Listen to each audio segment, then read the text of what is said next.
Hello and welcome to This Car Pod. I'm Kennan. I'm Filippo. I'm Doug. Let's start with the news. Oh, the big news is the new Mercedes-Benz C-Class, which looks a little droopy in the front. This is only the electric C-Class, by the way. This is electric only. They haven't announced a non-electric. The non-electric remains the same as it currently is. That came out recently enough. Yeah. And So- the internet is incensed. Okay, it's not the most visually appealing vehicle from the front. It looks like a 280 SE 3.5. It's I got a could- low grill. I don't really hate the front. The rear, I know everybody is a little bit more.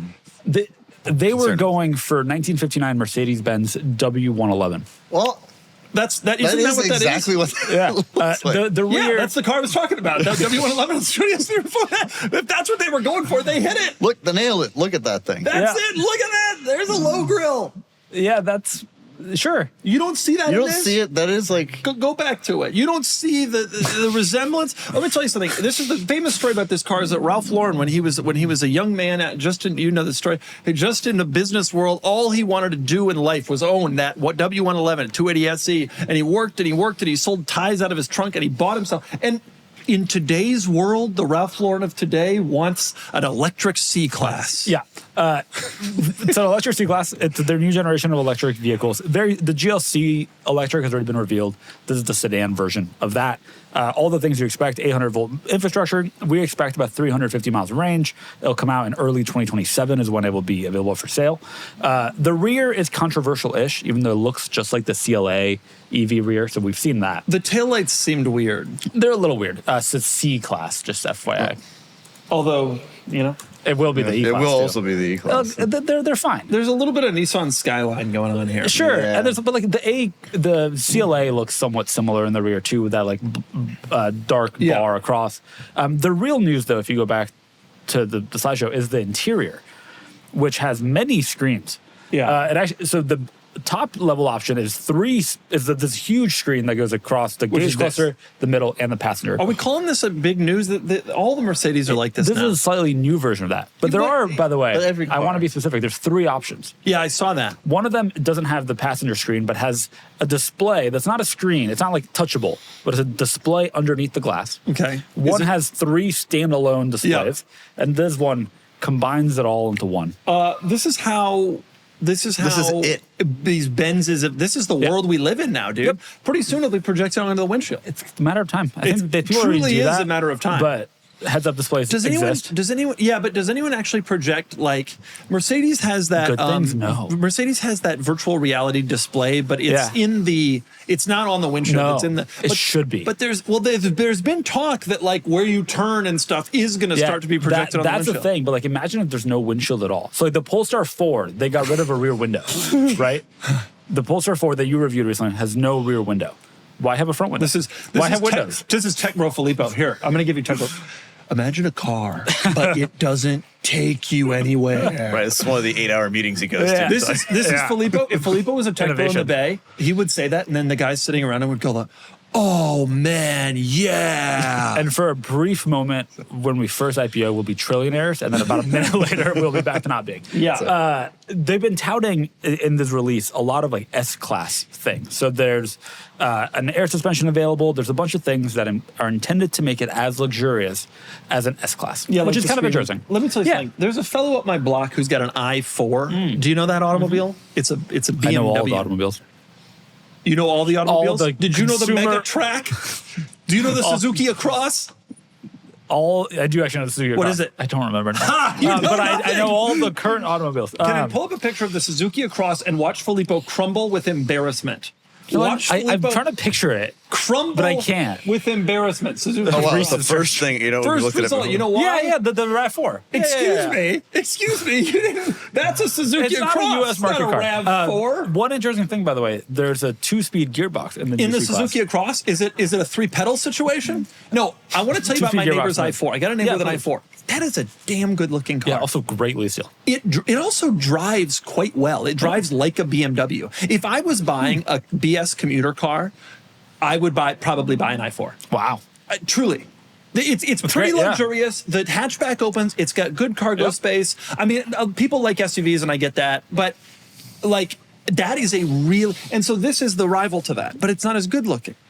but it will sell better because the i4 has not been a sales smash. Not in the States, but BMW is saying that their iX3 has been a massive sales SUV. success overseas. Yeah, the SUV thing changes things. A massive sales success overseas. They're getting more orders. They've added shifts to the factory to build as much as they can. It's an interesting thing. I will say credit to Mercedes. This is a notably more compelling product than their last set of EVs. Like the updated infrastructure, they make their own batteries now. It is interesting though that they have or motors rather. It is interesting that they have gone with the similar styling, which was so roundly criticized last time, and that's a bit of a Still pun. a little. Yeah. Nice. I like that pun. Yeah. How? Like, it's odd, right? Because the thing I like about the i4 is that it just looks like a BMW. Yeah. Yep. Whereas this has I like a good 280 SE 3.5, but I don't think you're fooling it. I think what you will see is that all of their products will probably go to this design language, and then it won't be the roundy ones that are EVs. They will all just look a little mediocre. Which is a shame. Do you agree this is an AI background? There's no way it's got Stuttgart plates. This ain't Stuttgart, I'll tell you that. No, it is not. Every building that looked like this I in don't think it's Stuttgart AI, came but down, if you know I what I would mean. believe that it's not I don't photographed know. there. That 4.1 does look kind of AI. It's too crisp, It's too though. way too nice. It's too Yeah. crisp. It's as fake as No, the it's too crisp to sound be AI. that'll be piped through the speakers of the new C-Class. On to the next news story, please. But at least it will inspire the next Ralph Lauren. When is that C-Class coming out? It will be for sale in early 2027. Early 27. Not a long wait, Kennan. Mark your calendars. All right, move on to the 7 Series. New 7 Series was announced, and by new, I mean slight refresh. Yep. We are alone in this podcast, and by we, I mean me and Kennan, I don't know about him, in liking the 7 Series. The rest of the world hates it and thinks it's the stupidest, ugliest, most awful, terrible thing in the world. I think it has the presence a big sedan deserves to have. And in this era, when you're seeing all the big sedans get canceled, the XJ, the RL, the A8. It has presence. Well, You kind of need to do something a little different. and it's clear they're leaning into that more, like with the pinstripe that goes down the side, similar to another luxury brand that it's BMW owns. Two-tone even, right? The Yeah, fact and that they're doing two-tone. two-tones. Yep. They are really leaning into like creating a look of presence. And I think this new one is intended to be a little bit more, it didn't look dramatically different to me when I saw it all come up today. It's intended to bridge the gap to the new class styling. That's right. That That's they came what it's out with. supposed to do. Have you seen the taillights? Now they had their like two lines. Oh, there's two lines. That's you it. know, I am And, so like, they glad you go called that further out, in. They go Filippo. further in. The real news story, besides the taillights, which I think are It definitely looks remarkable. interesting. Yeah. They really made an effort to style this car in a way that is notable. The A8 quietly whispered itself into It just passed away in the night. It did. It really Yeah. did. It passed away in its sleep. Yeah. And BMW is saying if we're going to lean into a full-size sedan, we are not going to let that happen. And love it or hate it, this car, when you see it on the road, it does not just look like a 5 Series. Yep. And the interiors were all the big news, actually. So Yeah, there's a this huge the screen. rear screen that existed before is even bigger now. And I think you can like take Zoom meetings from it. Yes, you It's can. like There's a camera webcam. in the middle, and you can split it into different views. They're like, you can have I a seem bunch to of different remember all stuff that was together. true in the old one, too. I did a It was video like of the old one in it was Palm a big Springs. screen. This is a big screen. When I did a view of the old one in the Palm Springs, I was in Palm Springs, it was so hot that I don't remember anything. That sounds right. I do remember Except I for drove in the my backseat. I drove my Ford GT there, and the BMW engineers were so excited to see a Ford GT.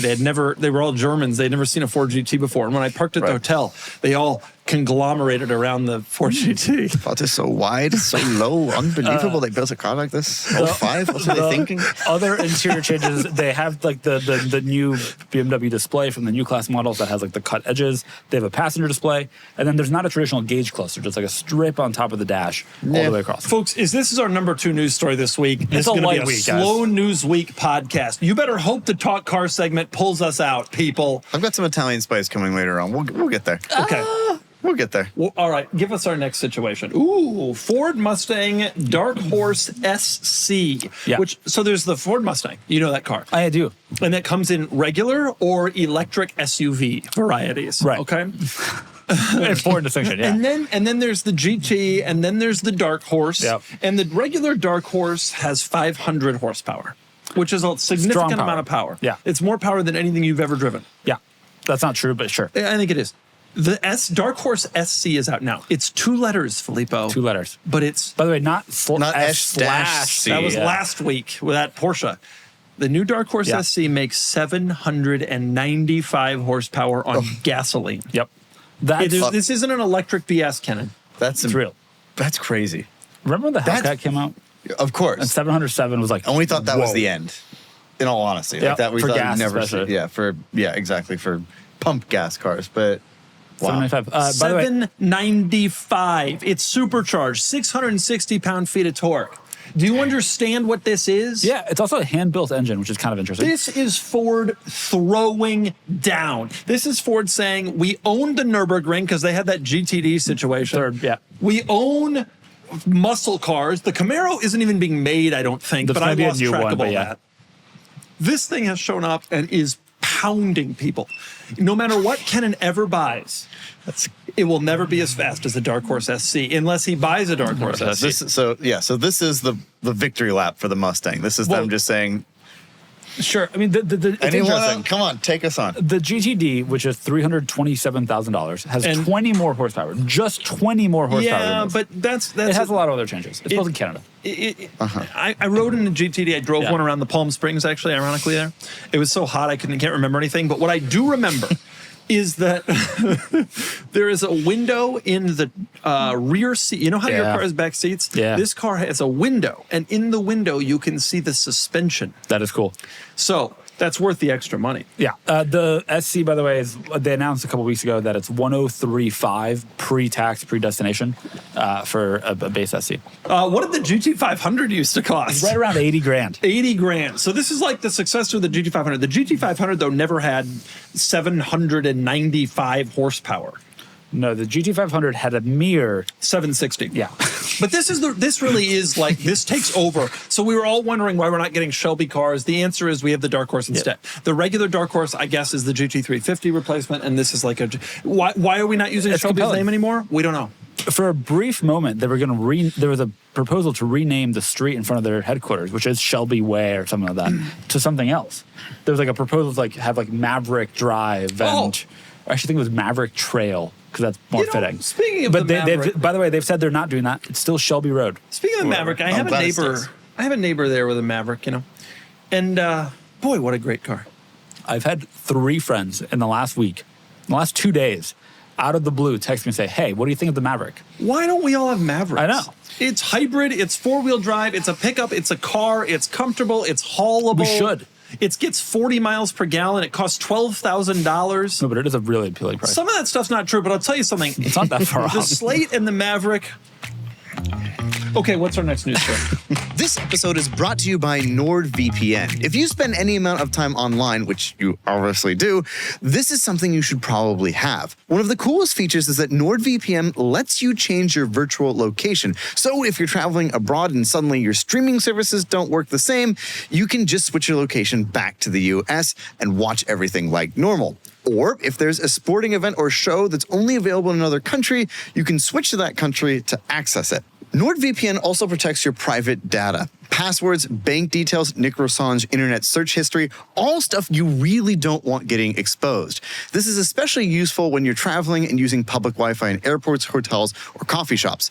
NordVPN encrypts your connection and keeps everything secure when you are in the world. It's also super fast, so you can stream without buffering or lagging, and one account works on up to 10 devices, which is pretty great. And all of that costs about the same as the price of a cup of coffee per month. To get the best discount off your NordVPN plan, go to nordvpn.com/Doug DeMuro. Our link will also give you 4 extra months on the 2-year plan, and there's no risk with Nord's 30-day money-back guarantee. The link is in the podcast episode description box. This episode is brought to you by Tushy. You'll spend all afternoon pressure washing your driveway, detailing your car, and getting your lawn stripes perfectly parallel, especially if you're Kennan. And then you'll walk inside and clean the most sensitive part of your body with a dry piece of office paper. It makes no sense. Your musty behind needs a bidet. I've been using Tushy for a while now, and honestly, I was skeptical going in. I figured installation was going to be some whole weekend plumbing project, but it genuinely took me about 10 minutes. No plumber, no extra parts. It just attaches right to your existing toilet. And once you actually try it, there's no going back. You feel cleaner, it's faster, and you realize pretty quickly that wiping with dry paper is kind of a weird thing we've all just agreed to do. It also looks way better in the bathroom than I expected. It doesn't have that clunky add-on look. A few things worth knowing. Tushy uses fresh water to remove 99% of bacteria, which is way more effective than toilet paper or wet wipes, and it's actually gentler on your skin.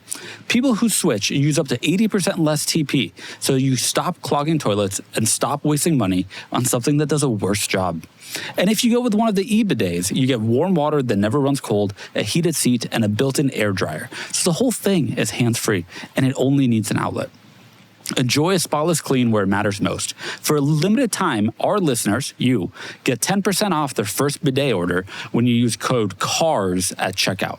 That's 10% off your first bidet order at hellotushy.com with promo code CARS.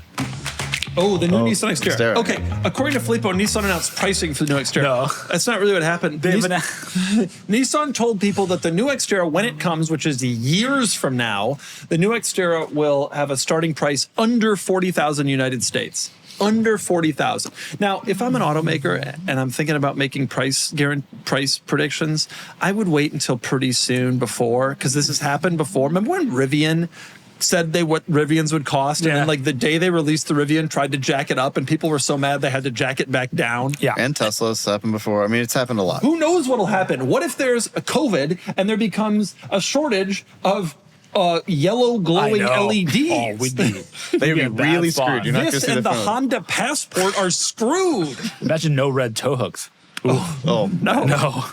I am so pumped for this XTerra. I am too. They've made clear, by the way, that this is going to be a pretty stripped out car that has everything you need and nothing you don't. Yeah, and that's what the old one was. They also wanted to say, we've lost our way a bit, putting a lot of technology in our cars for the sake of it, adding a lot of features. We're going to stop doing that. Well, I mean, that's odd to Which is hear fair. from Nissan, because the last Nissan I had, the backup camera was about 3 pixels. Yeah. But I do like the idea of a back-to-basics car, particularly when the 4Runner, I think, has left a little bit of a slot open in the market for something to come in sort of at the lower end, a little bit simpler, a little bit more basic, where the 4Runner has now gone hybrid. The top trim levels are $80,000. This is there is definitely an option here. 4Runner starts at about 44, just a little bit below that. Starts at 44. Yeah, well, this will start below 40. Yeah. 39,999. Yeah. Which is fine. We should be clear, like stripped out cars at this point, because of federal mandates and consumer preferences, all have automatic emergency braking, all have backup cameras, all have some power features generally. Like it's not a stripped out car that the 90s And had. you know what's annoying? Because you're on the trail. You know what I mean? And a rock is in front of you, and you're trying to go over the rock, and then it automatic emergency brakes. that is irritating. Never had that happen. I've run into that many a time. You're never on a trail with a car with AEB. I got a Sequoia. Well, you turn it off. I'm going to talk more about Most my trail Sequoia. modes turn those off. I don't participate in trail mode. I just get out there and raw dog it. Let's go. I don't switch modes. I don't even put it in 4-wheel. Wow. You're a real man. New Xterra is a long way off. Didn't they say 28? I believe so. Yeah. I mean- in late 28. Late 28. Hey, we're only 2.5 years away. Yeah. Great. Yeah. So- But we know pricing, unless inflation's really rampant, and then who knows? This is the problem with car development cycles. It's laughable that they already know it's going to look like this, and it's going to take them 2.5 years to come to market. Yep. How could that possibly be? I mean, it is silly. It's a brand new platform, and unlike some manufacturers, they want to test it first. You're calling out Tesla? Let me tell you something about. Yeah, you are. Let me tell you something about Tesla. You know how many cars Tesla has sold? So many. All of them. I was at the tennis club today, and there's a pickleball tournament going on. And can you imagine how many boomers are driving Teslas to a pickleball tournament? Yes. It's it's unbelievable. Was it all new Model Ys? Yeah, it's all Model Ys. I don't know if they're new. Well, this is California. A lot of the boomers have moved off Tesla out in California, but you get my point. They've sold all the cars. Have they done the proper testing? No. Has it mattered? No. Really not. Nobody cares. True. It reminds me a lot of like the iPhone. When the iPhone came out, it's like you pre-order on Friday, you get it the following Yeah. week. It's like if you're going to tease something, Right. then you have to be able to deliver on it right away. It's unbelievable to me that they feel they can tease this and then wait 3 They know years. that if they don't tease something, they may not exist by 2028. They need to start the drip now. But it's too late. Like, make the thing. It's so silly. It's so silly. Tesla will come out with a refresh and have it on the production line 4 weeks later. Yeah. And Nissan's They do a good job 2.5 years. It's already taken them 13 years to figure out that they need to be back in this market. They're going to seed another 2.5 years of sales to the Here's 4Runner. what happened. They listened to the podcast. They heard you say, hey, Nissan, you need to build this. And they were like, you're right. But instead of hearing about that for the next 2 years and then revealing it, they thought they'd get better Doug PR if they just announced I'm going to give you a new idea, Nissan. Come out with a stopgap XTerra. And here's how you do it. You take a Frontier crew cab, you put a body on the back, and that's it. And for 2 years, that can be our XTerra, and we'll be fine with it. We don't care. It'll be a sucky car. No one cares. I love the Come Frontier. out with it, and come out with it by June 1st. What's today? Today's April 22nd. If I was the fellow running Nissan now, this fella, Yep. that's what I would do. Maybe there's a reason you're not the fellow running Nissan. I promise you things would be going better if I was. It can't be going worse. Yeah. What's next? Oh, yeah. All right. So GM has announced that they're putting on hold and maybe just fully canceling their next generation of EVs. Yeah. We're familiar with the Hummer EV and the Silverado EV, et cetera. Full size. Is this just full-size SUVs? electric trucks, yeah. Trucks. You know, The Bolt has just came out. I read, okay, so the Lightning was just canceled. I read a news report in Bloomberg this week that 20% of Cybertruck sales are to other Elon SpaceX, Musk yeah. companies. Yep. Clearly, That's great. That's beautiful. Clearly, there has not been super strong demand for this, but they were pretty deep in planning for the next gen of this the Ultium platform and the trucks. Suppliers were building things, and they all got a notice saying, "Gonna just put this on hold." The full size electric pickup segment that was so promising 3 years ago when we were all fighting to see what would come first, the R1T or the Hummer EV or the Lightning or the Cybertruck, that's completely gone dry. It has completely failed, and no one is interested in any of them. Yep, pretty much. It's interesting. So EVs in the U.S. are just increasingly dying. I will say market share ticked up in March. Gas was expensive. People bought EVs, but it was still lower market share than last March when there were incentives. Oh. In Europe, though, which feels the fuel crises as a result of the Iran war more strongly. They don't produce any real amount of gasoline. They have some real fuel concerns. Oil, but yeah. Yes, they don't produce oil. They don't extract oil and also don't have very much gasoline production from that. Both are true.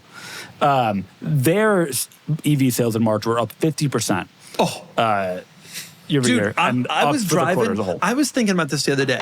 Someday we're all going to be in life. We're all going to be in the nursing home. Me and Filippo will. Kennan will still be out there cleaning his M5. Yep. Mm-hmm. And we'll be thinking to ourselves, I can't believe there was a time when a soccer mom at soccer practice had little explosions happening in her engine. It is so weird. However, in America, that time is still now. And holy crap, we are so behind on this. I'm telling you, we're all China will take over the world because of this. All the people who are sitting here being like, America, we like our gas engines. You're going to, in 20 years, it's going to be such a shame. The market is moving in a really specific direction because a lot of people don't want that reliance on fossil fuels. And the U.S. is going to be so far behind. Now, we're killing the full-size pickup truck. Okay. Maybe, but it would be nice if electric vehicles were adopted at every market and segment. better and like actually competitive. And I really, really worry that the American manufacturers will absolutely not be. I don't think Chrysler or Stellantis in the U.S. is working on U.S. market EVs outside of the Charger. Well, Stellantis is a whole other thing. I don't think that GM is really working on much except for the Bolt, which theoretically will have a new generation. But will it? Who knows? Ford isn't working on that much that's competitive. Now, wait a minute. Ford in Cologne builds that little... Yeah. They also have the small pickup truck that's coming. It's supposed to be like a cheaper truck on a new EV platform. But nevertheless, like it really feels like they won't be competitive, and that will be a long-term mistake. I just go back to our conversation with RJ Scringe talking about that, and like he's right. I think like it's short-sighted to think that this isn't going to happen in the future. It's without question the way things are going. Like, and I don't fully understand why American manufacturers are burying their heads in sand. I guess the demand just isn't there right now. Because American manufacturers cannot sell in great numbers outside of America, and Americans don't want it. And so, that's the situation. So I maybe the plan. legacy American manufacturers, I'd say. Exactly. I do wonder, right? Like fuel is relatively, gas in the U.S. is relatively expensive, about $4 a gallon on average in March. You're thinking switching to EV. I wonder how many people are going to start thinking about that as they transition to their next. May I suggest a BMW i4? It is a good thing you just got a pickup truck from 1973. It's really real fuel efficient. You know what I passed on the interstate freeway here in my Courier GT on the way in today? I passed an iX M60. Wow. Yeah. They exist. M60. And the grill self-heals. The grill self-heals. Did we report on that car being canceled? I think last week we covered it. That's gone, folks. If you wanted it on iX, and you didn't, it's gone. However, I product, did though. pass an M60 on the freeway today. And I think I go between M60 V12, sightings. Right? Yeah, it's a V12. I think I go between M60 sightings the same length of time as I go between like F355 on the road sightings. Yeah. Don't you agree? Yeah, similar. Because it's like a lease deal car, and that's like the most expensive one. Even I don't notice which IX trim I'm behind. You don't see that big badge and think, wow, this dude cannot accelerate me. No, because that's true of all of the IXs. All right, this is the situation. Move on to the next story. Morty V's dying. Yes. So this is this is allegedly going to be the Lamborghini Revuelto SV. So these are some teaser shots. It was spotted testing in Italy, and we can only assume that it's going to be. Now, Filippo, who speaks Italian, you see "Attenzione macchina veloce," which means attention, fast car, which is hilarious. But some things to note with this: this is the rear, obviously, but they've added a wing, which is a typical SV thing. They've made more aggressive aero changes to the front. Yep. We don't really have any other details outside of that. We have some vague understanding of what it might look like. The word is 1,200 horse. Well, we'll see. That's definitely not confirmed. I mean, the normal car has a 6.5 liter V12 with 1,000. So you imagine a 200 horsepower is a lot, but I wouldn't be surprised if that bump is there. But the word, dude, this is gonna be cool. I know it is. All the SV models are Aventador is, or whatever this is called, is so. Revuelto is so cool. No, I'm serious. It is. It is so. I know. It is such a cool car. I know, and the normal, so much more than SF90. right? And the normal one is just astonishing. So this is going to be just blow everybody's mind. Even better. But I'm excited. I mean, it's always cool when an SV version comes out. What was your favorite SV Lambo? This is the Mercy SV. I think. Not the Countach? There was no Countach SV. It was the only one that didn't have one. That's right. The Diablo SV is really good. But you know what they did give us on the Countach instead? The anniversary. Oh yeah, that was a worthwhile trade-off. Yep. That hideous-looking thing, not Hiroshi's Pagani's finest work. Yeah, heinous thing. But no, the Mura SV is really good. No, I agree with you. The Mercy SV. But I think the Mercy to me, it's super limited. It came out like peak recession. Like Bear Stearns was collapsing, and Lambo was like, "Have we got a $600,000 car for you?" Exactly, and man, that thing is just so cool. Filippo, you ever think about wanting one of these? No. It is cool though. There's not a moment in your life when it hits you like, hey, this is cool. No, I said it's cool. I said Like there's not a moment where you're driving around in your bad wheel Targa and you're thinking, this could be me in this Lambo. I remember when we hosted one on Cars and Bits a couple of years ago. It's so cool. Yeah. It is. We did host one. Did you know that, Kennan? I vaguely remember that car. We also had there you go. It was There in it is. Canada, I think. It was indeed. Yeah. So cool. 700,000. What are those cars worth now? About $1 million, probably. Yeah, the They're up. tips still aren't crazy. The tips, yeah. They're not that crazy considering how low production it was. Right. Wow, very cool. But nonetheless, this is what the next one will kind of look like. I think the camo is. I love that Lamborghini leaned it. Most of the time, it's the on camo looks fire. the same on all these cars. In this case, they went for fire and telling everybody, And look out, attention it's fast. car. So Yep. this car went into production in summer of 23. So an SV is probably a year out. You figure it's going to be another 10, 12-year life cycle like all the big Lambos. Yeah, probably. So this is an SV, SVJ, et cetera. The whole situation comes out. Right, yeah. But it's exciting. It's cool. It's exciting. It's really exciting. Revuelto, scrambled. That's right. This episode is also brought to you by Claude, the AI from Anthropic. As COO of Cars and Bids, Claude has quietly become one of the most useful tools across our entire company, product, auctions, operations. What I've personally found most valuable is using it as a thinking partner on complicated operational problems. I walk through the situation, it pushes back, it asks the right questions, and I come out with a decision that I actually trust. Claude is the AI for minds that don't stop at good enough. It's a collaborator that actually understands your entire workflow and thinks with you. Whether you're debugging code at night or strategizing your next business move, Claude extends your thinking to tackle the problems that matter. One feature that is worth calling out: if you connect Claude with the tools you already use, Notion, Google Workspace, your email, your calendar, it suddenly has context on all of your stuff.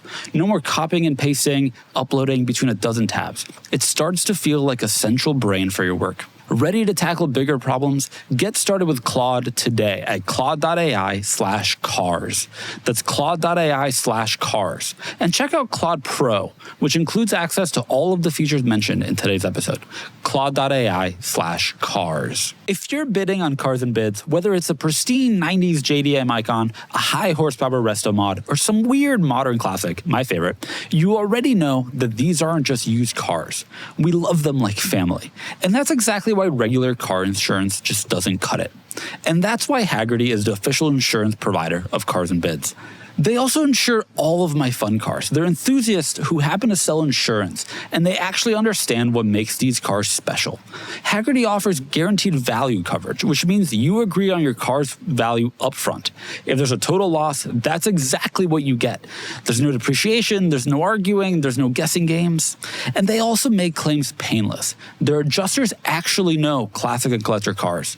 You can choose your own specialty shop, or get paid to do the work yourself. And unlike standard policies, Hagerty understands that these cars are meant to be driven, whether that's on a weekend cruise, a cars and coffee run, or a road trip for ice cream, without restrictive mileage limits. If you're mid-build, they've got you covered too. Hagerty's vehicle under construction coverage automatically increases your insured value by 10% every quarter, so your policy keeps up with your progress. Plus, you get Hagerty Drivers Club with flatbed roadside assistance, valuation tools, and their award-winning magazine. So when you win your next auction, protected the right way. Click through from the auction listing itself, or visit Hagerty.com for a quote today. Hagerty, never stop driving. Scramble! All right, moving on. Another Italian manufacturer. So the Ferrari Luce. So the Luce, we've had a lot of stuff coming out about this recently. I actually watched a video going through the interior, talking about like all the little components. That's cool. It's really cool. Yeah, This is the interior. Yeah, this But is what's in the background? Is this the interior of a helicopter flying over a village? So in the studio in which all of this is, there's a studio you go to where Johnny Ive shows all of like an Apple product studio, basically. Because it looks like we're driving a gondola. Do you agree? I think we're in a hot air balloon. We're in a Zeppelin. These are the But you go controls. 210 kilometers per hour. It's ironic because that's kind of how people feel about this car, you know? Like it's an electric Anyway, what's the news? Which I have some thoughts on that, which I'll come back to in a second. But the announcement is that Bloomberg claims they got from an insider a hint into the pricing of this car. Now, the car is going to come out next month in an event in Rome, and we'll find out for sure. But they're saying it's going to be about $650,000, which is starting, which is an awful lot for an EV. Even a Ferrari 650 is a lot. And you have to imagine with options, most of these are going to be $750,000. I mean, look, it's 100,000 pounds. They have, for some reason, they're quoting this. It's going to be 100,000 pounds. It's so much electric is so heavy. You think the Revuelto's heavy? We were quoted. Wait for the Luce. Hold my beer. The 650 comes from 550,000 pounds, and in that same market, the Purosangue is 450,000 pounds. So 100,000 pounds, $150,000 more than a Purosangue. Yeah. That's a lot. If they attempt to sell an electric sports car at $650,000, I think even Ferrari has met its match. How do they not understand that the SF90 is already a terrible seller? What about the Pininfarina Battista? Yeah, what's that MSRP on that? 2.5. 2.5. And you know how those are selling? undercutting that by about $2 million. Let me calculate. You know how many of those have sold? They've sold? Zero. No one has bought one. When you cut the price in thirds, you get closer. No. Not at the volume. Multiply by zero. You said it was zero. Battista, I think they wanted to sell 100. At the volume they're going to want to sell this, not even get close. The SF90 gives you an insight into how customers want to electric cars to be in their lives. And the answer is they don't, right? SF90s are 650 stickers. They are selling you on the used market for half price. You know, the one thing that is not talked about enough in Luca di Montezemolo, our Lord and Savior, Luca di Montezemolo, is that in addition to doing a lot of beneficial things for Ferrari, he actually got supply and demand correct. And he's gone, and within only a few years, supply and demand is already going on the bad side of private equity. Do you know what I'm saying? I do know what just you're build more of them; it's going to work. Well, it isn't. And when we were kids, you couldn't get a Ferrari. The resale market was high. The buyer market was high. It was like, and it was annoying for customers, but for the company and for the brand, it was great. Well, now the cars are depreciating. They have more cars than customers, and suddenly, obviously, the brand hasn't eroded yet. But you come up with a $650,000 electric car, and you start to wonder if that starts to occur. I would not be surprised. And to be clear, I think as far as the electric car stuff goes, I think the idea of restyling the interior and having someone do this stuff properly, who is an actually good engineer and with great style, makes a lot of sense. The Ferrari interiors really haven't changed that much since the 458. If we're honest, like they really haven't Well, changed. the full screen thing showed up. The giant full screen thing came up. The Yeah, Roma. but it's still like the vent. It's still like it's still a little bit derivative of its past. It hasn't been something like very, very new in a while. Yeah. And I think this is like, I think all of this stuff is really cool and feels nice and like is the quality I for it have should no be. comment on the interior. Couldn't care less. Am very excited to see the car, what it looks like, how it performs, and the price point. Yeah. And if it's Yeah. $650 for an I electric, know it's a hard pill to a swallow. Plaid can do 0 to 60 in 1, and then we're you're- selling them every day for 22. But then you're going for style, right? Like, I think that it was the right decision to lean into, to Kennan's point, like a well-reputed, beloved designer then to this design the car exterior and the interior. had better look, It better look more amazing. beautiful. I know, I agree. Than Agreed. anything that's come out of Italy since the Sistine Agreed. Chapel was I finished. do wonder. So the SF90 tried to combine a lot of things pretty early, right? It tried to combine a hybrid and gas, and still having a gas engine and a new interior, and that was maybe too much. But I wonder about a full EV where you're attracting a different No, buyer you're base. right. You're right. We're trying different buyer The base. problem with the SF90 is the gas powertrain. That's why it's not selling. It's the gas powertrain. I was going for the combination between them, but You're right. They combine too many things. Let's strip it down to the basics. Get rid of that pesky engine. yeah, who needs that? I think 911 they're- STs are selling for $750. Do you know what car will never sell for $750 after it's initially sold to its first owner, who, by the way, will be the dealer? The Luce. probably. You're probably right. We'll see. We'll find out. One but it might time, be beautiful. many years ago, I got a Ferrari press car, and it's never going to happen again. But you know what? I love that 296. And you like the 12 cylinder? I love the 12 cylinder. I'm glad you're saying it the correct way. It took a lot of restraint. I love the 296. I love the Puro Songway. I think it's Hain, but it drives amazing. It's got a V12. Yeah, and the steering, it just feels so good. The SF90 is an abomination. The SP3 changed our lives. It did. SP3 was my car of the year a couple years ago. It's usually like a Tesla. No, it deserves it. Like that car is very notable in our lives. Wish it weren't called the Daytona, but other than that, it is really cool. F80 coming. You excited for that? You know, when we saw it in person in Monterey, I liked it a lot more than I thought I was going Yeah, to. same. And I would be really curious. Like, I'm really curious because I'm not going to get to drive one before you. But your thoughts about? I'm sure it's amazing, but you know, would rather have an SP3 You know what car Daytona. I did really love was that SF90XX. Like You really loved. I was surprised that you liked Same. it so much. So was I. I was going into it thinking I got to do this, and then I came out of it like, well, I got to get one of those. Maybe it's because your expectations were so rock bottom low. No, But- I am not a person who likes raw cars Right. mentally, but then I really You mostly are, yeah. do like raw cars. Like I drove that 340R and I was like, this is so cool. To be fair, it is. It really is. It really and what is. I really want is a P1 GTR. If I had crazy money, I would do two things. I would never talk to him again. Yep. And I would get a P1 You GTR. love saying this. I don't know why that's the thing that you could just stop talking to if you wanted to. No, but we hard. got entanglements. We got hard. our wives. We got the That business. doesn't go away with money. No. If I had crazy anything, it money, gets I would worse. disentangle and be like, Filippo, It'd be worth it. Gone. It'd be worth it at that point. Would I you agree. pay? So you're saying you'd pay him to stop Yeah. speaking to you? No, I just. He says this a lot. I would accept that. I would just be like, Filippo, you're out. I have so much money that you're out. If you see me in my P1 GTR, wave to me as I drive. I would past. accept money to not engage. That's fine. Something to consider. How much?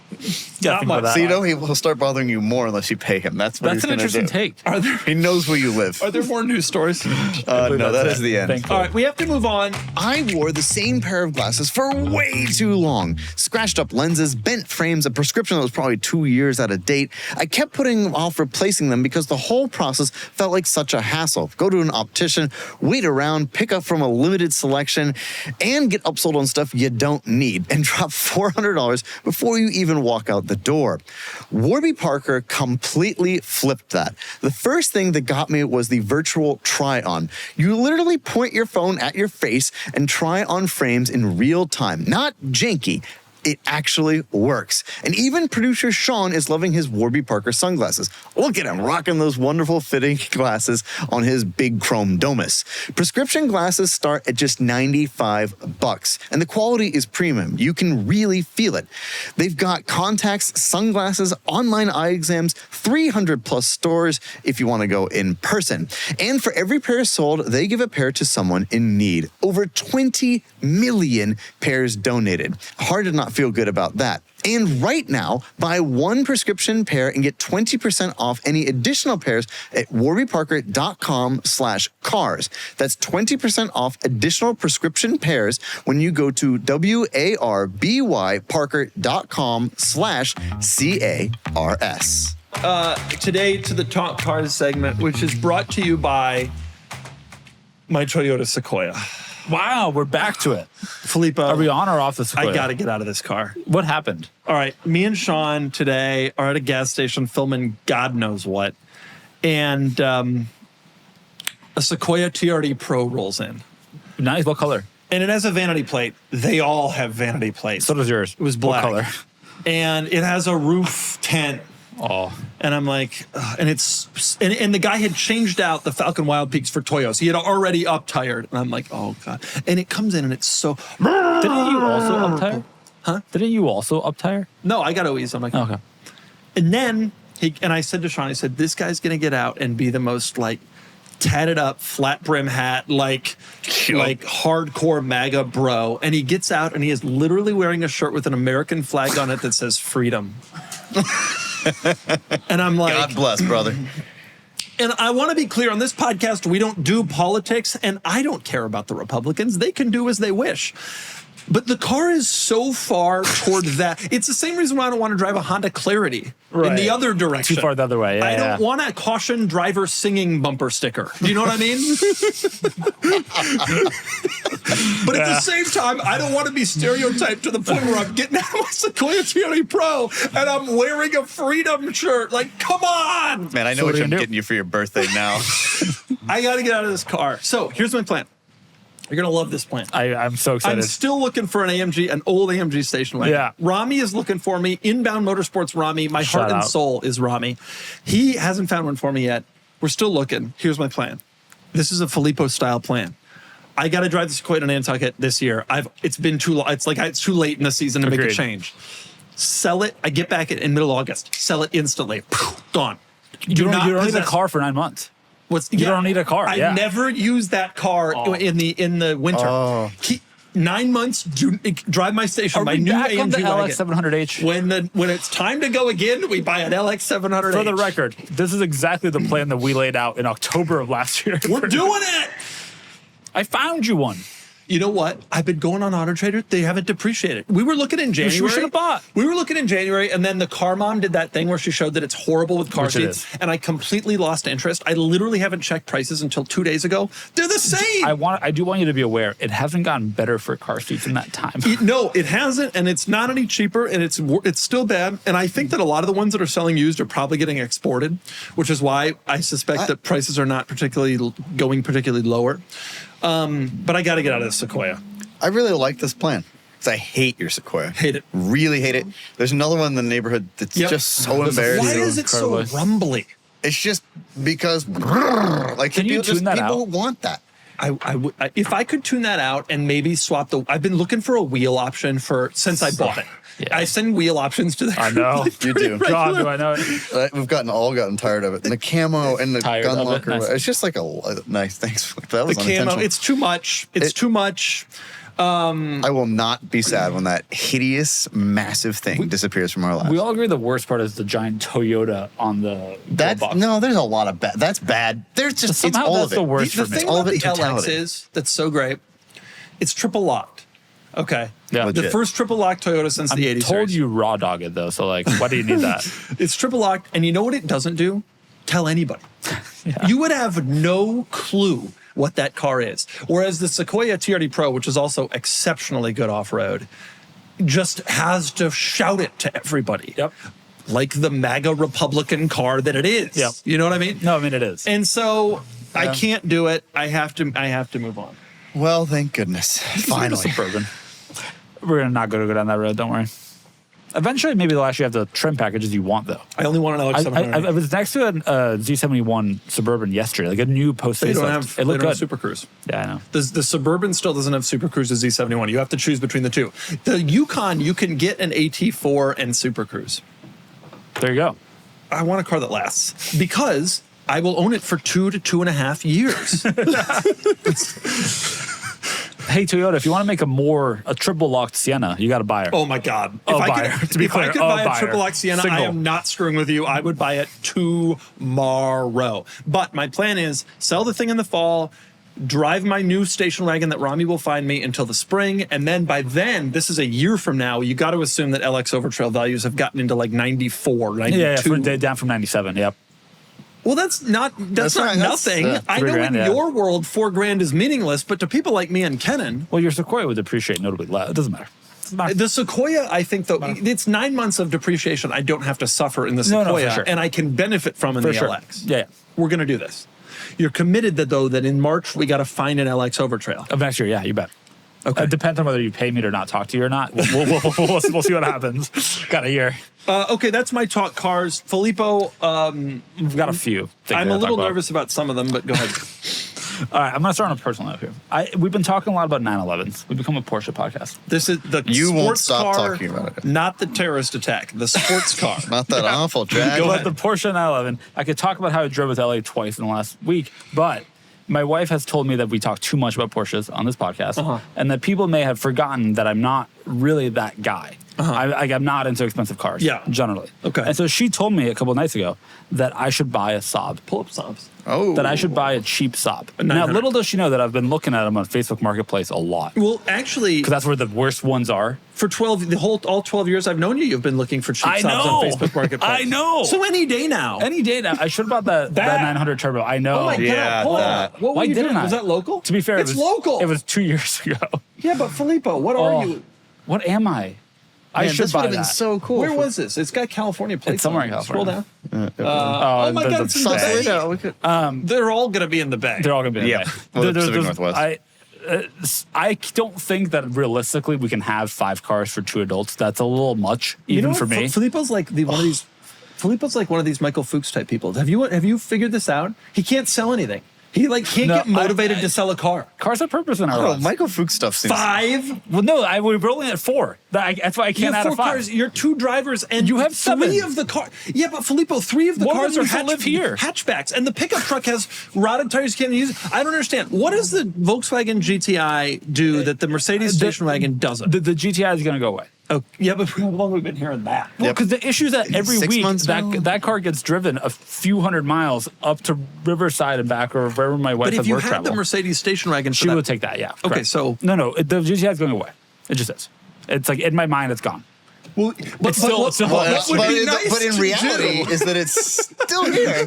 Yeah, but it's going to be gone soon. But then maybe we'll go back to 4. In my mind, it's already gone. It's in your mind that money's in your bank account? I got 14 cars, but in my mind, 12 of them don't exist. That's So like- I'm down to 2. It's like some Nick Rochon level. That was some flaky That Nick was tough. BS. But so maybe there'll be a Saab in my future, or a Volvo. I could go either way. T5R. Get an 850 Audi T5R. 80 could be cool. If you get an 850 T5R wagon, I only buy stick cars.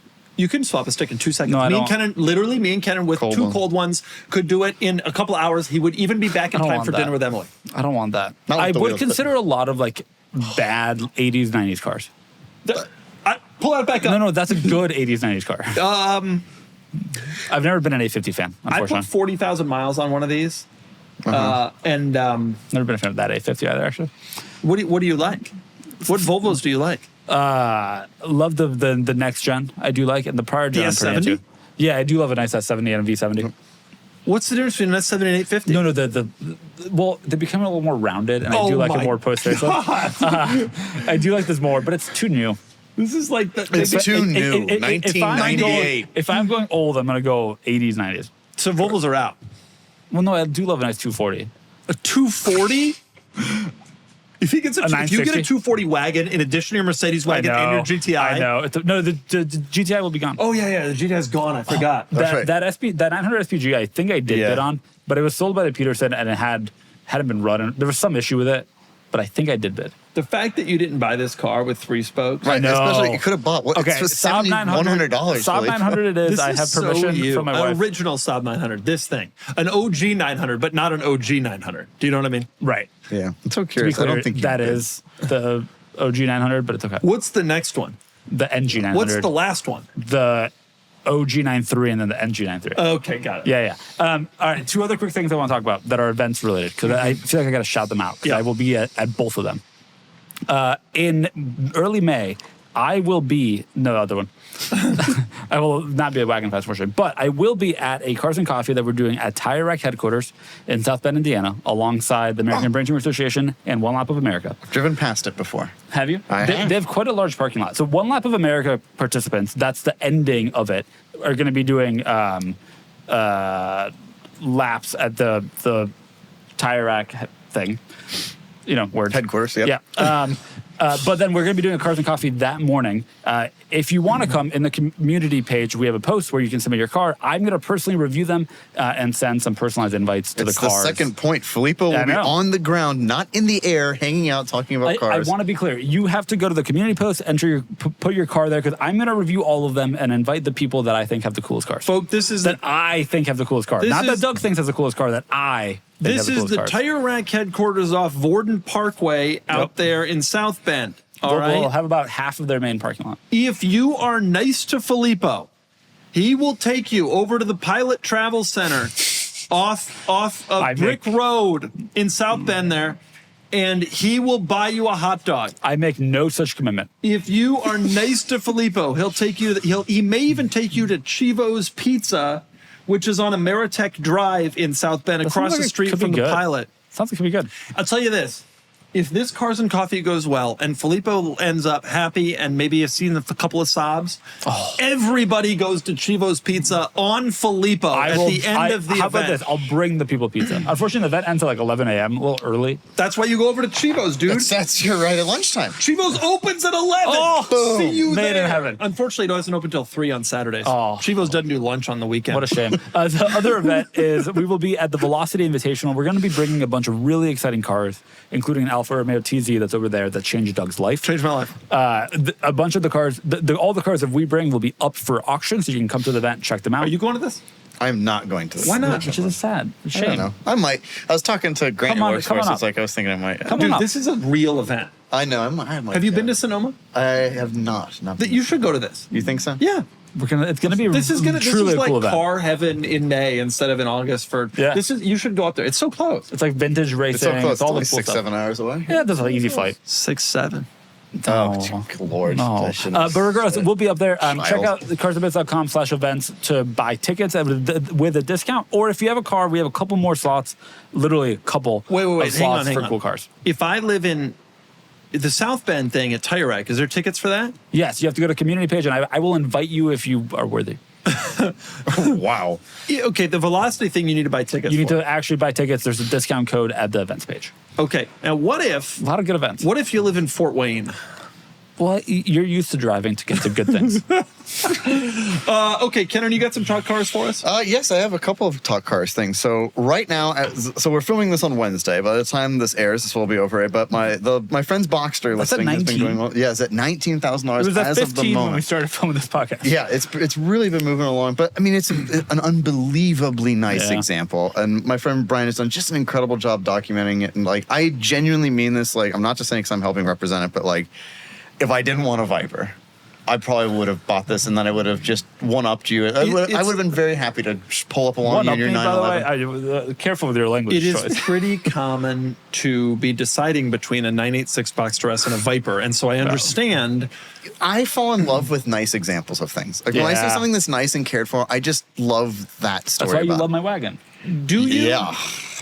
Yeah. It's just, Do you fall in love with nice examples of things? Yeah, of because course. if so, Where's this going? I don't know. right I'm really now, worried. right now over on the Cars and Bids there, Cars can and the you Bids. pull up, go to the Cars and Bids and type in classic, just the word classic, because right now we have live that it's a nice. Click on that. Yes. We have live right now. This is a 4,500 mile example of the Toyota Classic. Yes. Now, Kennan, you previously told us that you like nice things. I say I fall in love with nice things, and my heart is only so large. This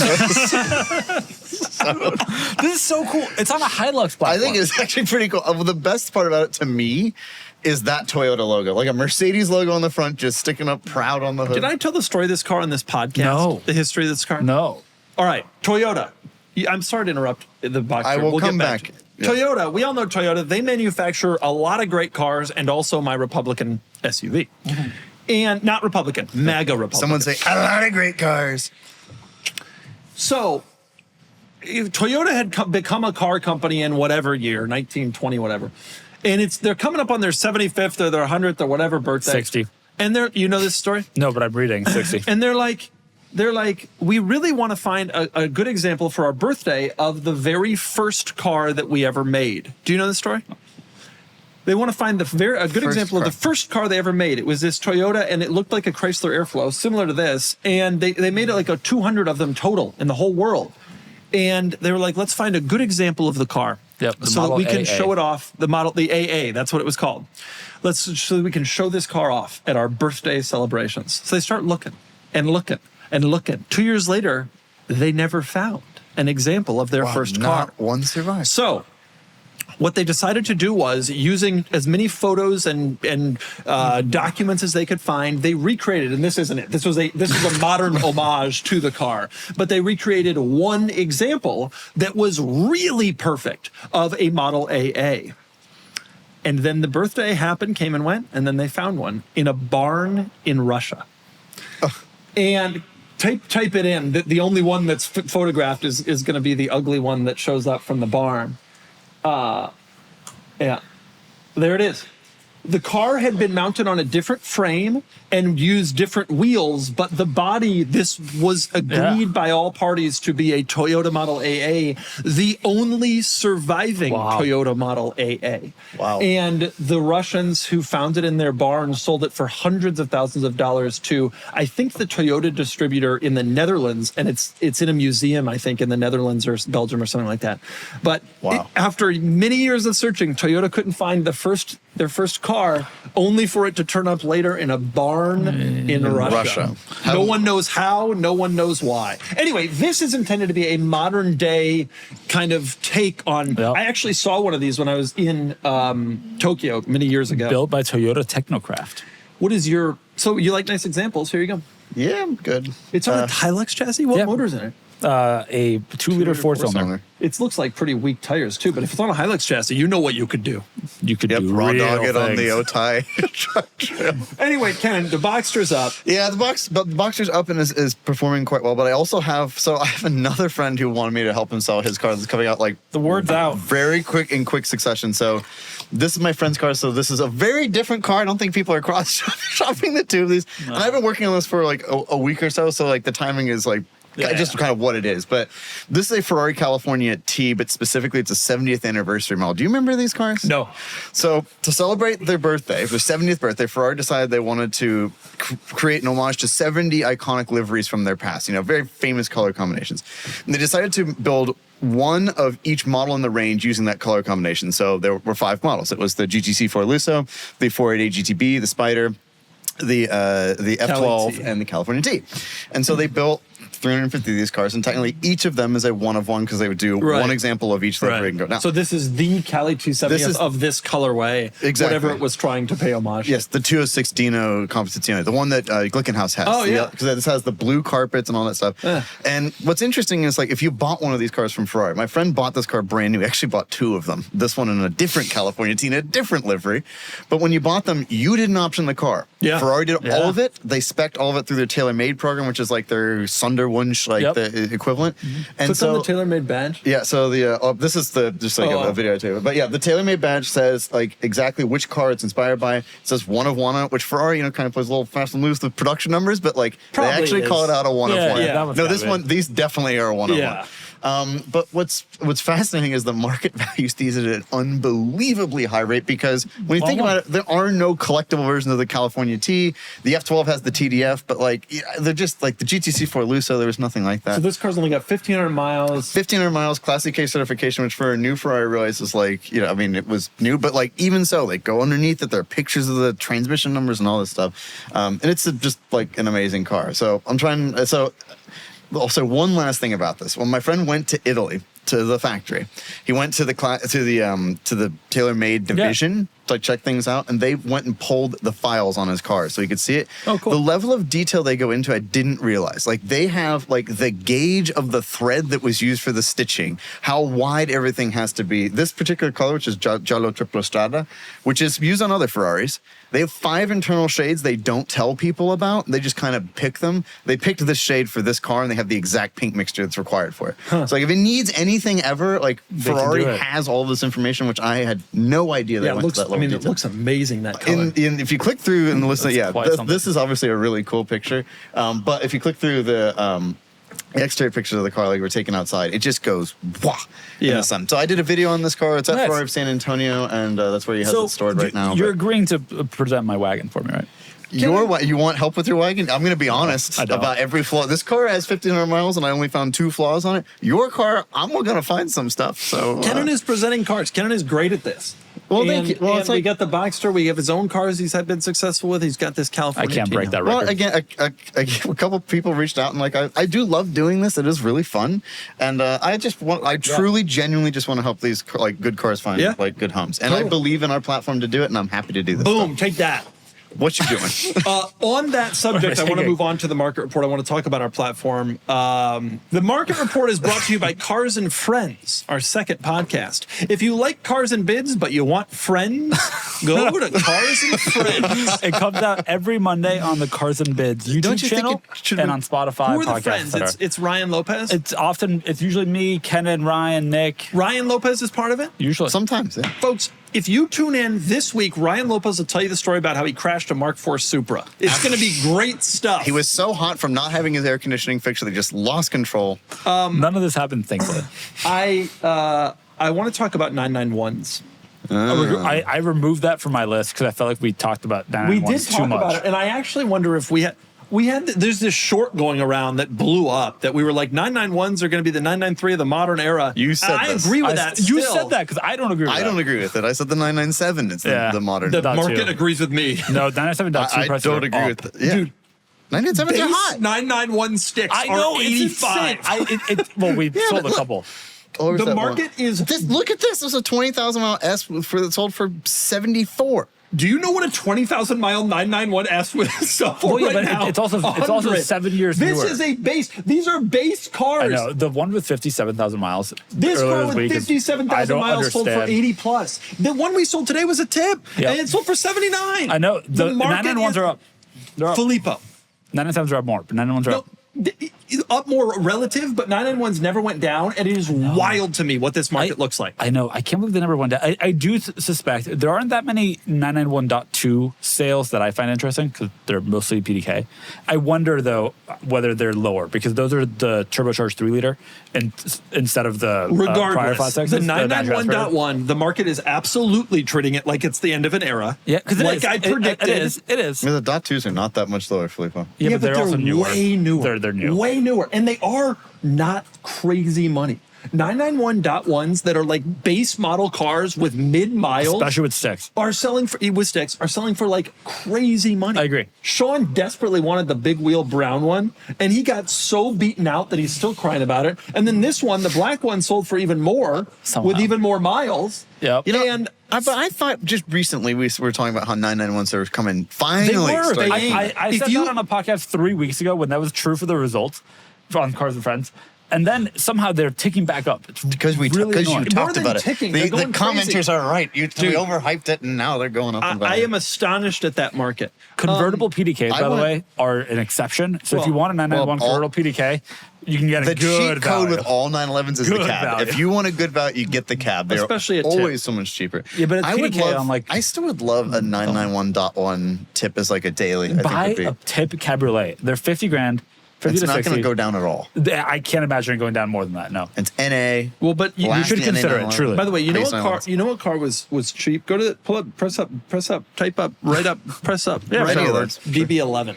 Oh, I saw that result. Yeah. Yeah. So this car had a salvage title, and so it didn't sell. The colors are for those of us bad who are colors, but 51.5. Now it didn't sell. Okay. But the market felt. The market views a salvage title DB11 with only 50 10,000 grand. miles Yeah. to be worth 50. They're and I'm right. sitting here looking at 991s with 60,000 miles selling for 80. And by the way, this is true over on Bring the Trailer also. The 991 market's crazy. DB11s, you want a bargain? Right. You go pick up a DB11. Are these But V12s? well, no, the one that This sold one for wasn't, but is the one this that sold one? for 80 is not a V12. no. Yeah. But can I, along that train of thought, can I talk about a V12 Aston? Oh. So I think that I said know. on the Cars and the Buds Yep. that I think that V12 Astons, I think Astons in general are undervalued. I still cannot believe that these Vantage S's are so cheap for what they are. I think all Aston Martins offer unbelievable value and grand. incredible performance. It's $100,000, yeah, well, but a undervalued. manual one is more than double that. I know this isn't automatic, but like huge, giant 560 You don't horsepower think V12. 100 for a 9,000 That mile feels tip right is to like, me. it seems about right where I would expect it to be. Feels a little more than I would personally I say, think but it's such a That special number car. is really impressive. Why did Yeah. that car sell so cheap? Was a it lot high of miles. mileage? I think it had tons of miles on it. 73,000 miles. Wow. But even so, like I would happily buy this car. I just think Yeah. Astons, like in general, are really offer an incredible experience. I agree for with that. Not. Yeah. I mean, it's, No, they're it's a lot of valued. money, but A it's not as V12 much. in a car this size is pretty legit. That's unbelievable. 565 horsepower is pretty cool. especially Yeah. the stick for 85. That was a That was interesting well, product. and it was not an S. The S's Yeah, are like yeah, $250,000 cars. Not You want to talk about the RS2? Pull it up. No, Pull I up actually the RS2. really want to talk about the Corolla XRS. Pull up the RS2 first. No, go to the RS2 first. I'll So accept it. I want to tell you a story about the RS2. Anybody who's not selling wagons on Cars and Bids is insane. Yep. This Yeah. RS2 went over on the Bring the Trailer and sold for and R&M'd for a fraction of its actual worth, if we're being honest, and came over to the Cars and the Bids and sold for all the money that it absolutely deserved because it's cool as hell. Cars and Bids is so clearly the wagon place. Yep. Yeah. And it's just true. And this car proves it. 77.5. 53% more than the prior. Result over on the 53%. trailer Yeah. place. This car is, I still think it's cool, and it still uses Porsche mirrors after all and this wheels. time. And wheels. And wheels and turn signals and a lot of other stuff. It's still a cool car. And if You want only one, you don't did- I realized when thinking about this car that I don't. You don't want But I much. did like yours a lot. You want the Corolla XRS. I do. Okay, we have a Corolla XRS. You know That's- what this car is? The one Kennan? that's live. The one that's live. No. We just got to talk Okay, about it. for a brief period, I think there may have actually been 2 generations. Toyota took the 4-cylinder engine that was in the Lotus Elise and other Toyotas, like the Matrix XRS and the Vibe GT, and they put it in a in a sedan. Corolla. And from the outside, it basically can't be told apart. There's a couple ways that guys like me and Filippo Yeah. can tell. How? Is it the bumper? It had its own wheels. The bumpers were a little different. It had a spoiler, minor though, because the regular Corolla S also had this stuff. It was just a little different. The spoiler was a little worse than this. yeah. So, it's such a cool car. This has got to be the single nicest one in existence. You've got to assume dynamically it's not that great. Who cares? I know, because that powertrain, I had that powertrain in the lease. It is so It good. looks good. But I don't like this generation Corolla very much, but somehow Really? This isn't your favorite gen Corolla? No, my wife What's your actually had favorite one gen? for a bit. What's your favorite gen Corolla? This is my favorite. 03 to 08. The one before it.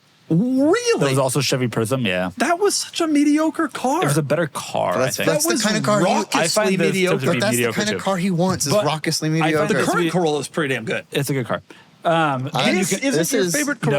No. The current Corolla with the hybrid is hard to argue against, to be honest. It's a damn good Here's car. a fun fact. This is sorry. No, please. This is the kind of car I love that's been like well kept. Like this. It's, Kennan. This is I beautiful. know. Kennan, This here's has your chance. 21,000 miles. It's got the manual. It's got the 2ZZ. It's unmodified. It's in Arizona. This- You know, I've never motor. owned a Japanese car. This motor in the Elise was so good. You'd be on it and you'd Yeah, be going but- fast, and then the it kicks in at this like super high, the variable lifetime thing kicks in at this super high rev, and then it goes even faster, and it was like now, oh. granted, this is is front so wheel nice. drive, has 4 doors, is heavier, and it's It also probably not as has- dynamic as the Elise, Let but me the make a heart beats suggestion the though. same. Let me make a suggestion though.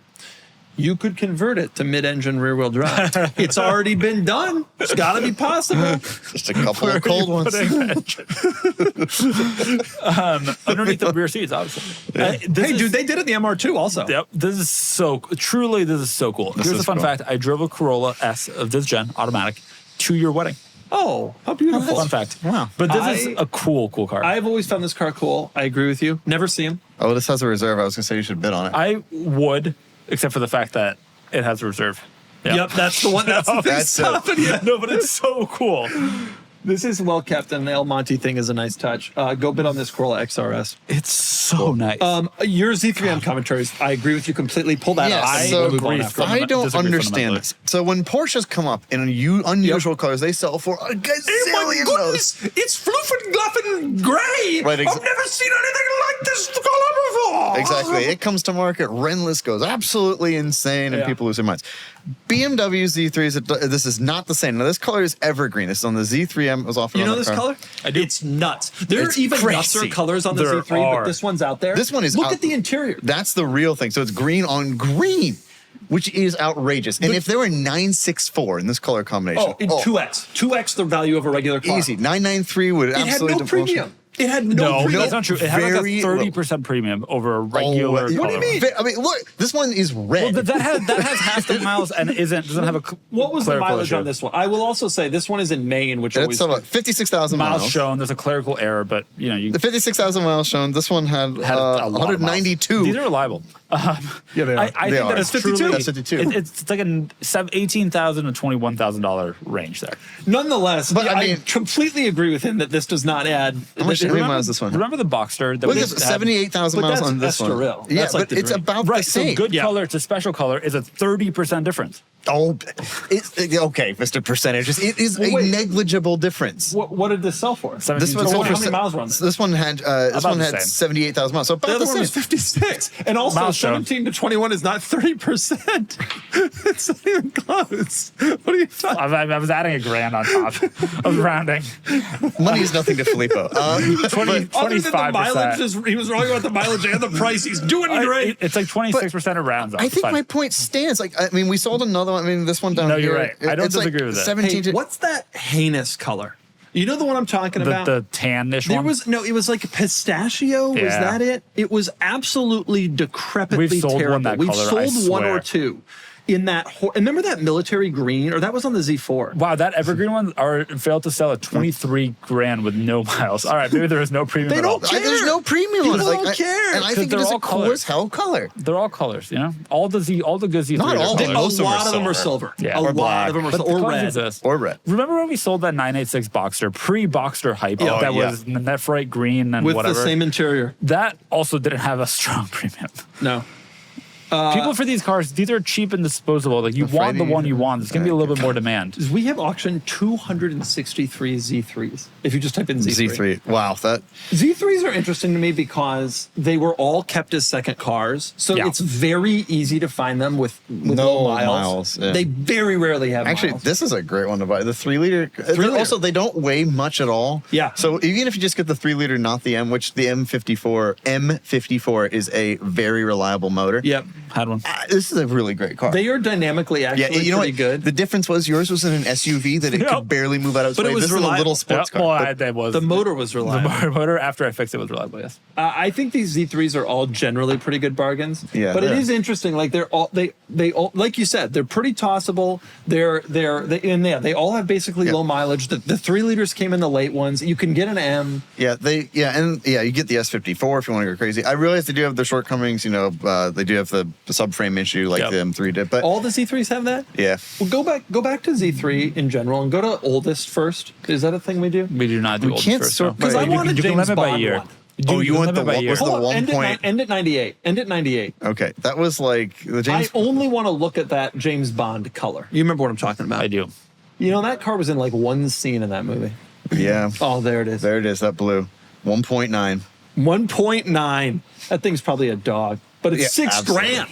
I mean, that's a pretty good deal. It's like, It's pretty good. to be James Bond, you Yeah. could be James Bond for $6 grand, A dude. Bond bad. car for It's every 6 dream Gs. you've ever had. I've never cared. Okay, we got to move on to questions. The questions were not good this Ooh. week. Oh. Yikes. Folks, Give us good questions. Go to carsandbids.com, click on the community tab. There will be a post in podcast questions that says, please give us your questions. If you're listening to this right now and you're thinking, I can do better than these questions, then do better than these questions. Give us the good stuff, people. We like good questions, not what car should I get, not if you could import any car or if you could have any automaker build you anything. Those are too broad, give us the good stuff. That question last week about the Fast and the Furious, what cars would replace the car, it was the best question I've ever been asked. It was a good one. Dear, question from Glenn Hameen. Dear Kennan, Filippo, and Doug, what cars have you had that your partners have hated, and did their opinion cause you to eventually get rid of the car? It's only applicable to you. Because your partner has never hated My a car. partner doesn't know what cars I have currently. To be honest. Guarantee it. My wife didn't love the X5, but I didn't really let her drive it because I was worried it would break down. And to be fair, it did. Often. There was battery issues and also rust issues and brake lines issues. It was a whole thing. You bought a good one. She did not. It's typical Filippo. She really did not like the NB Miata that we had. She felt it was too small, just a little too rickety and small. What cars does she like? What does she like there? She loves the GTI. Surprisingly loves it. And she'd otherwise been fine. You're going to with get rid of that cars. GTI that she loves? Yep. Why not get rid of the station wagon? Because the GTI is not quite big enough. Truly, it's not. Yeah. So you need some size. You get that pickup truck now. Yeah, know but what's we in the back often of this need pickup 7 truck? seats. Did you see this last night? You know what's in the A back? spare wheel, right? No. 2. I'm going to tell you what's in the back. I'm going to tell you what's in the back. There's 2 spare wheels and a cinder block. And Hell yeah. And 2 floor mats. And 2 rubber floor mats. That's exactly what And I I was want hoping. you to know that I spent a long time before it got shipped here clearing Curating out what the should go in rest the of back. it.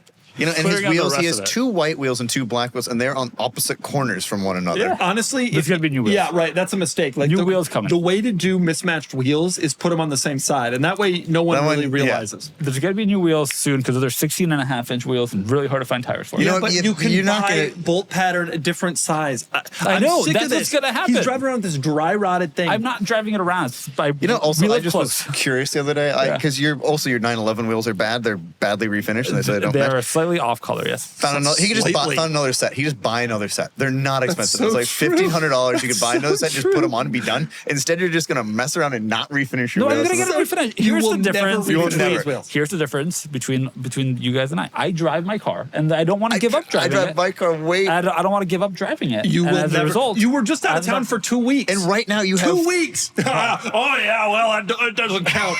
All right, next question from T. Stefan. Kennan, do you have any answers for this? no. Emily drives an M3 CRT. She drives cooler cars than I do. Emily so. is an M3 CRT. Yep. T. Stefan 672. Dear Doug, as a lover of E-Class wagons, would you ever buy good. the one-off E400 4x4 squared if it became available? The amount that I have thought about this car, Pull it up, Kennan. pull up the E-Class wagon 4x4 squared. No, it's not sold ever. Now, I know what No. you're thinking, Kennan. You're thinking they didn't make an E-Class wagon 4x4 squared. Oh, but they did.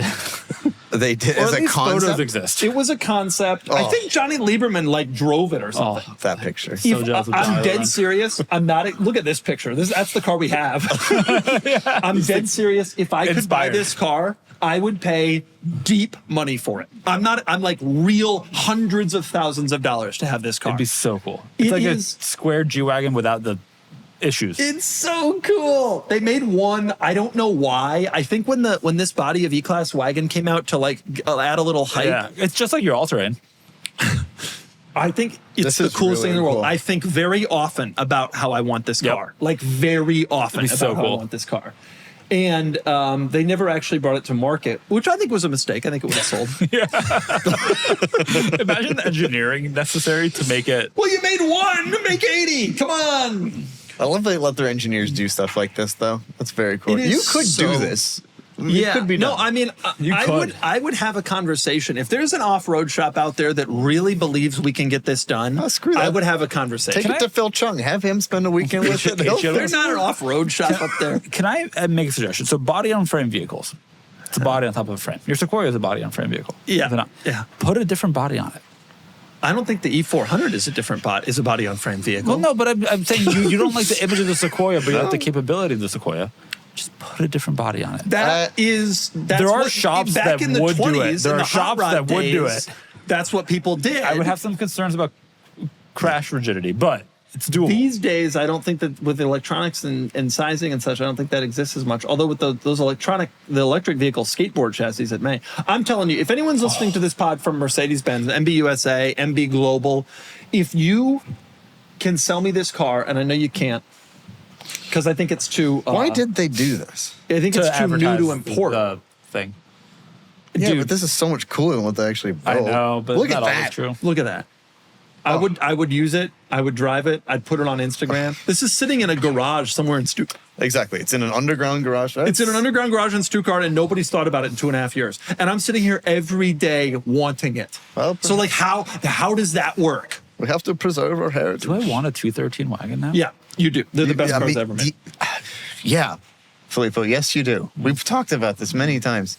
I never next- have till now. Next question from Cheese Lover. I'll deal you in on this one, even though it's for me. Now that Doug has saved Lincoln and Nissan by urging them to make boxy off-roaders, it's time to save Maserati.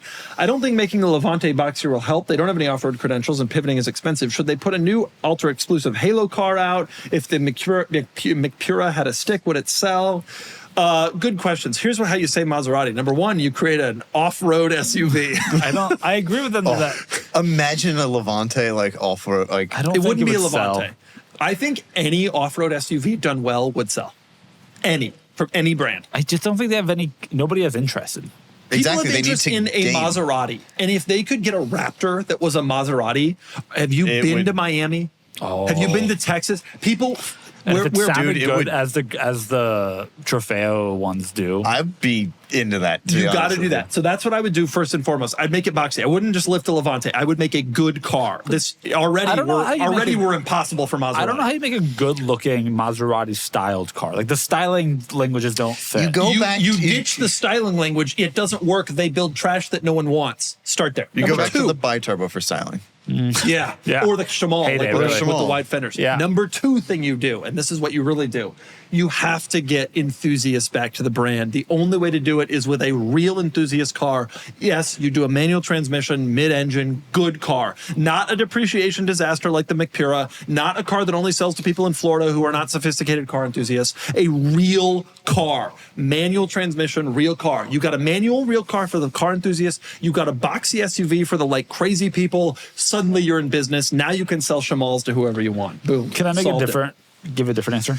What's your answer going to be? Dumb lease specials like they've been doing for the last 10 years? Just don't try. It's time to give up. You know, Fundamentally, it's so sad because people watching this podcast today don't realize this, but Maserati used to be a stronger brand than Ferrari. Maserati has more heritage than Ferrari. nobody Well, recognizes in the this. 1950s, Yep.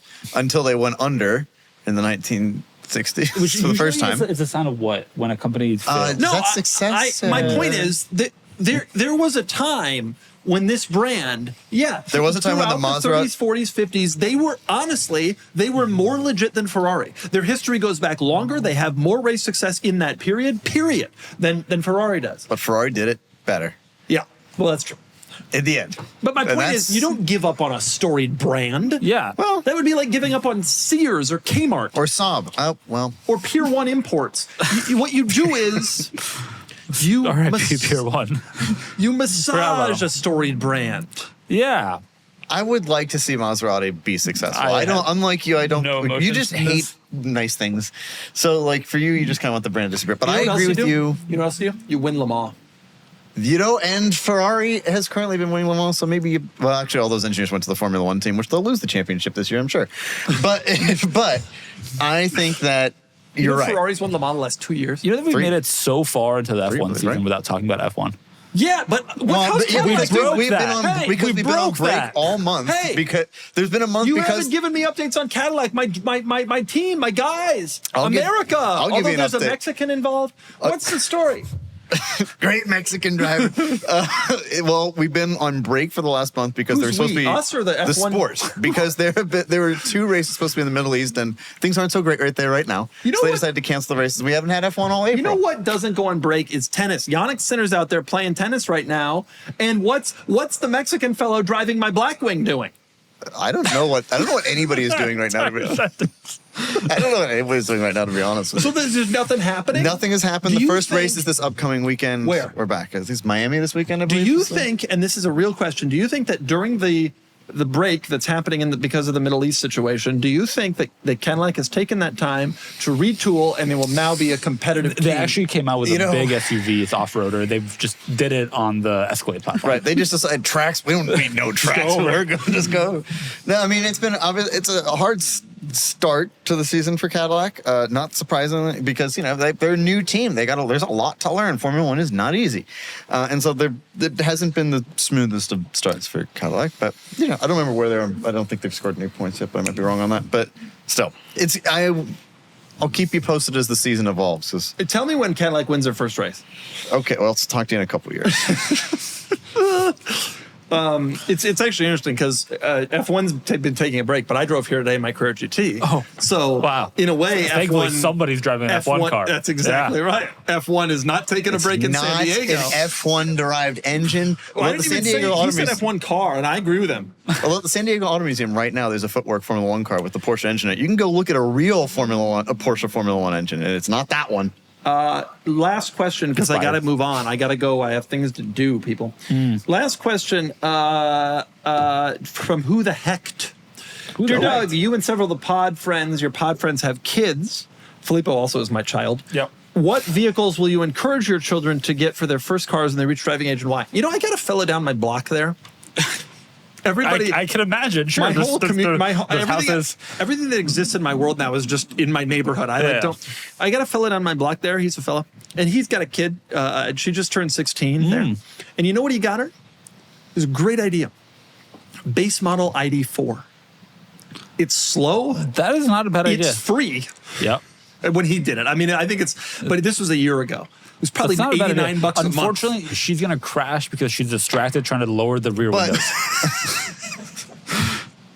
Kennan, if you don't know, you have first to press the button to make the window switches to the rear. I've heard this. Yeah, I've heard this. No, dude, if she crashes, it's good because it's safe. So the answer to your question is, I'm going to get my kid an ID4. They'll love it. I'm going to say, hey, I know this thing's 20 years old and the range is down to 61 miles. That's the right amount of That's range. Perfect. Where were they going? No, but in reality, ever since that happened and blew my mind, I now think that's the perfect car Leasing, for your kids. cheap car. The worst electric car you can find. They'll all be electric cars. Which is a lot of them. A shout out to one of our coworkers, Matt Clark, who heads up our product engineering team. His daughter is 16, 17. What's she she got their old C-Max hybrid.